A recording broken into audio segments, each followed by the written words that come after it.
Hey guys, Joshua from City Champs. I'm here with Kurt. We're going to do our curriculum, so you can always go back to it in case it's been a while since you taught a class. My background is, I did a couple years of Taekwondo when I was a kid, but I've done Brazilian Jiu-Jitsu for 14 years now, and I focus in our program on the ground half of it. Kurt here, well, why don't you give a little bit of your background? Yeah, so I actually do jiu-jitsu with Josh and here at Neutral Ground.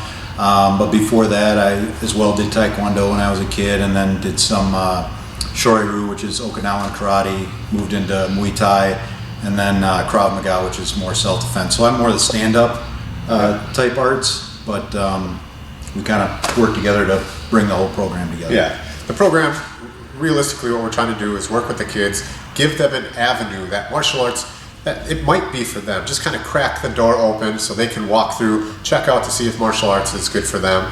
And that's really what we're trying to do here. We are going to try to obviously have some self-defense in it, but you know, we're not teaching kids to go beat up their pal. What we're doing is we're looking to instill confidence, self-respect, and some discipline in them. Would you say that's about right? Yeah, absolutely. That's the most important thing, and that's where you guys come in. We need good coaches to instill that knowledge in the kids. Cool. Well, let's get right to it. Week one. This is what we go over in week one. We do a forward roll and a backward roll. Okay? So I'm going to go through the practicality of why we do that. Let's start out with that. So first, if somebody shoves you in the back, you don't want to just fall like a pancake on the mat. You want to be able to go with the energy that somebody gives at you, right? So if some dickhead decided to push you in the back, like I'm going to push Kurt, you want to be able to go with that front push, get up, and be just fine. If I were to just push him over and he just falls flat on his face, it could break his wrist, it could, smash his face, which could only help. Yeah, I think maybe that would help him, but for most people, we don't want our face smashed. So that's a forward roll. Why a backwards roll? The exact same thing. If we're squared up like this, and I give him a really hard shove, he can just go with it. So that's the practicality of what we're doing. On top of that, it's something easy for the kids to learn to get a W on the board. As you'll notice, a lot of the kids that we work with don't have much athletic ability. I don't know whether to blame video games or society or parenting. I'm not really sure, but what you'll find out is these kids' athletic ability is not very high. Not at the beginning. Wait until we go through the 8 weeks. You'll be so surprised and so happy, and it's so rewarding to see the progress that they've made. So we start with something small. Okay, so here's how I would like you to teach it. So we're going to get down on our knees here, raise one leg up, okay? We're going to take the opposite hand of the leg that we have raised up, which in this case I have my left leg raised. We'll take our right hand, and we're going to really reach through, okay? At this point, what I would like you to do is say that we want to protect our necks. A lot of times when you see people do forward rolls, they'll go like this, put their head down like this, okay? We don't want that because we don't want to put any extra energy into that neck region. We don't want to get any injuries, right? So if we can roll on our shoulder instead of our neck, it's going to be more advantageous for the student. Okay, one leg up. We're going to take the opposite hand, reach through, and try to get our shoulders to the ground. If we can't get the shoulders to the ground, that's okay, but it might just be a little bit harder for them to understand. So we're going to get this shoulder to the ground, and then we're just going to push over, rolling just like that. Leg up, take the opposite hand, reach through, okay? And you see I'm using this hand just to kind of catch myself. We're going to try to get that shoulder to the ground. Once we do, we're just going to push off our feet. That's not a somersault like maybe we learned as kids. First, we're protecting our neck and going over our shoulder. Okay, so that's half of week one. Then the second half of week one is a backwards roll. All right. We're going to start in a squatted position. On the backwards roll, we really need to stress that we do not want to go directly over the neck, okay? So we want to not get the rocks bury our head to one side. Really, really stress that, okay? So we're going to be here. We're going to roll back onto our back, okay? Use that momentum to go over our shoulder. So we do a backward somersault. So some of the pitfalls that kids can have are they just kind of roll back, extend their legs, and then they're like this, and then they kind of get stuck. Okay? What we want to do is we want to make sure they kind of stay in a ball, make sure they're tucking their head, and use that momentum to go over the shoulder. Okay? So that's the backwards roll. And that's really what we want to cover in week 1. Now on to week 2. Hey guys, Kurt here. So we're going to talk about the self-defense portion of the course. The main thing I want you guys to remember as coaches is that this is self-defense. So I know a lot of you come in with different backgrounds. Boxers, for example, you can teach kids so much about boxing, but what this is really about is if they have to use some striking skills, we want to give them something they can use quickly in a self-defense scenario. So try to take off that sort of sporting aspect cap and put on your self-defense cap, because that's what we really want these kids to understand. So you don't have to delve quite as deep into, for example, certain footwork or striking techniques or things like that, because that's not what this is. This is just self-defense. All right, guys, so when I was teaching the class, I always like to do a warm-up, get the kids warmed up, kind of drain off some of that nervous energy at the end of the day that they have, and try to get them all on the same page. So what I like to do is a drill we call shoulder tag, because one, it's fun.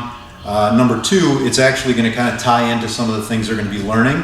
And then what I like to do after, if I have time at the end of week 1, I'll bring shoulder tag in at the end of that class as well, because in the beginning they don't know anything, right? They don't know fighting stance, they don't know movement, they don't know how to throw a strike. So this is just a game to start with to warm them up. So what I'll tell them is, you're going to grab a partner. I'm going to try to touch my partner's shoulders. He's going to try to touch mine. And it's just a nice, easy kind of movement. I'm not going to let him do it, right? So I'm going to try to block him as I'm trying to touch his and he's trying to touch mine. Okay, I'm going to tell him, encourage the kids to move around, right? Get warmed up. Then I'm going to call time and I'm going to say, hey guys, that looks pretty good. Let's add in knees now. So if I can touch my partner's shoulder like this, I can certainly touch his chin in a real fight, right? So most important thing, tell the kids this is just a game, open hands, we're not punching, okay? Second thing is I can add in kind of as an escalating this up, is instead of just going to the shoulders, now I can come down and touch the knee as well. So I can go high, right? I can go high, I can go low, I can mix it up however we want.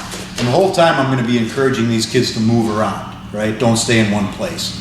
So sometimes that happens though, and these kids are standing there and they're doing this, but their feet are rooted to the ground. So then I'll escalate it up again and I'll say, hey guys, if you see your partner standing real still like this, tap their foot. Don't stomp, just a light tap to keep them honest, remind them that they have to keep moving around. So this is a great way to warm up, it's fun for the kids. I usually only spend about 5 minutes on this and then move into some of the fighting stance and movement drills that we're going to do. Okay, so in week 1 we cover some basic striking, movement, fighting stance. So we're going to start out with the fighting stance. We've done our warm-up. Kids didn't know what they were doing in that warm-up, but they were having fun. So after we start talking about these different elements here in week 1, it's going to start making sense to them what that drill was about. So we start with fighting stance. What we do is, first off, find out if there's any left-handed kids, because they're going to do the opposite of what the right-handed kids are going to do. Or what you can do is you can have everybody do right-handed and then switch it up, have everybody do left-handed, to give them a taste of both. So what I tell kids to do is stand with their feet shoulder width apart, and then I tell them to take a step forward. We're going to assume everybody's right-handed. Take a step forward with your left foot. This way your strong side is back and your weaker side is forward. From there I tell the kids to reach straight up to the sky and then just kind of bring their elbows down nice and loose in front of them, hands up in front of them and open. So right now this looks pretty non-threatening. It's like, whoa, take it easy, I don't want any trouble. De-escalation type of stance. But if this does turn into a situation where they have to fight, it's very easy to bend their legs a little bit, get the weight on the balls of their feet, tuck my chin to protect my throat, bring my hands in close to my body, or my elbows close to my body and my hands close to my, again, tucking that chin, but my eyes are still looking at my opponent and my hands are in good fists. And that's fighting stance. Okay, so now we're going to talk about movement. We're looking at my feet right now. So I'm in, basically my feet are in a fighting stance position. My left foot is forward, my right foot is back because I'm right-handed. My right foot is back because that's my stronger side. Okay, so what I want to do when I move, whatever direction I want to move, that foot is going to move first. So if I want to move forward, my forward foot picks up and steps forward, and then my back foot follows. What happens is you'll see a lot of times kids will take that step and then they'll leave that back foot back. And that leaves a very wide base, which might help with balance, but it leaves them very exposed. Okay, so you always want to open and close, open and close. You'll also catch a lot of kids kind of hopping. Keep their feet close to the ground. Encourage them to keep their feet close to the ground. So if I want to move to my left foot picks up, takes that step, my right foot closes back into that good fighting stance. If I want to move to my right foot, in this case my back foot goes, and then my left foot follows. If I want to move backwards, my back foot picks up, my right foot follows. So it's very simple. And that's basic movement. So the reason we use this open and closed stance, it's not the way we normally move, right? When we walk, we put one foot in front of the other. However, if we do that in a fight situation, which can be very dynamic and obviously violent, if I were to just move my foot forward like I'm taking a step and something were to happen at that point, and I drop my foot down at that point, I lose all my balance because now both of my feet are very close together and I'm almost like I'm on a pedestal. If my feet are here in a good fighting stance, I have good balance. So by doing that open and closed stance, I maintain that good balance. Makes it a little harder for someone to knock me down or for me to lose my balance. Okay, so still week one, we've talked about movement, we've talked about fighting stance. Now we're going to talk about actual striking. And again, one thing we're going to talk about palm heel strikes first, because again, a lot of these kids have never thrown a punch. They don't know how to even make a fist, and we'll talk about that in a second. But the reason we use a palm heel strike, and the palm heel strike is using this meaty part of your hand right here, as opposed to an actual fist. The reason we use a palm heel strike is because it's for safety. Even professional boxers, they tape their hands, they wear gloves. That's not to protect their opponent, that's to protect their hands. Okay, so even a professional boxer can break their hands if they don't hit correctly. And sometimes it's not that their punches are incorrect, it's the fact that the fight is dynamic, people are moving, and it may land in a different way than what they intended. So palm heel strike can protect your hand, and you can still put a lot of power behind those strikes. Okay, so if you're in your fighting stance, again in this case my left foot's forward, right foot's back, my chin is tucked, my elbows are in, my hands are up. Notice my hands are open at this point, because when I throw that palm heel strike off the front hand, I'm going to come in and I'm going to land with that palm heel. Same way with the opposite strike. Notice my hands come back to my face as the other hand passes. That's important because every time you throw a strike of any kind, my hand's out here, this leaves me exposed, okay, down here. So I want to get that back as quickly as I can.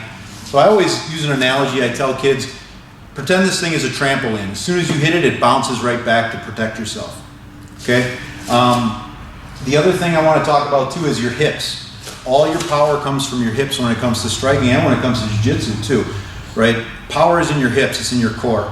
So if I'm going to just use my arms, I can't get a lot of power behind it. But if I were to use my hips, I can get much more power. So encourage the kids to turn their hips every time they're striking. It's one of the most important parts about striking. We're going to talk about punching as well, and we'll show you how to make a good fist. Very important to teach the kids how to make a fist. Don't go over that too quickly. A lot of times I forget it myself because it's just something I've been doing a very long time. So a lot of you are boxing coaches. May not even be something you think about anymore. But a lot of these kids never have made a fist. So it's important to encourage your kids, show them how to make a fist. You don't have to call anybody out. Just say, hey, okay, everybody, hold your hands up like this, curl your fingers in, put your thumbs underneath. We're not doing this, right? We're not doing this. Not keeping our thumbs up like Fonzie. So show them how to make a good fist. And then when you throw the punches, the body mechanics are the exact same thing as throwing a palm heel. The only difference now is we're hitting with the first two knuckles. I tell kids, I don't go into, again, you boxing coaches, you can delve into this deeper if you want, turning the punch. You can hit any way you want. I just tell kids it's like reaching out like you have a soda can and you're going to put it on a shelf. So you keep that vertical fist. It's just easier for them to remember. I don't want to give them too much. Again, remember, this is a self-defense class. So we've got 7 weeks to go over this. We're not going to necessarily have the time to show them how to get a little bit more power by rotating the arm. So you're hitting with those first two knuckles, because all that energy impacts into the knuckles, goes up through your arm into your shoulder, down your body into your feet, and you're pushing off into the ground as you strike. If you hit with those last two knuckles, what's behind it? Nothing. Okay, that's how you break your hand. And that's a little bit, and by the way, as you're holding the pads, hold the pads for the kids. I don't like to let the kids hold the pads for each other. Things can happen that way, kids can get hurt. So when you're having them throw the palm heel strikes, have them throw as hard as they want. When they're throwing punches, maybe tell them to go to 50%, because not only that, their forearms, their wrists aren't really conditioned for this yet. And even if they don't hurt their hands, they can twist their wrists up, potentially. All right, guys, that was week 1. We'll see you in week 2.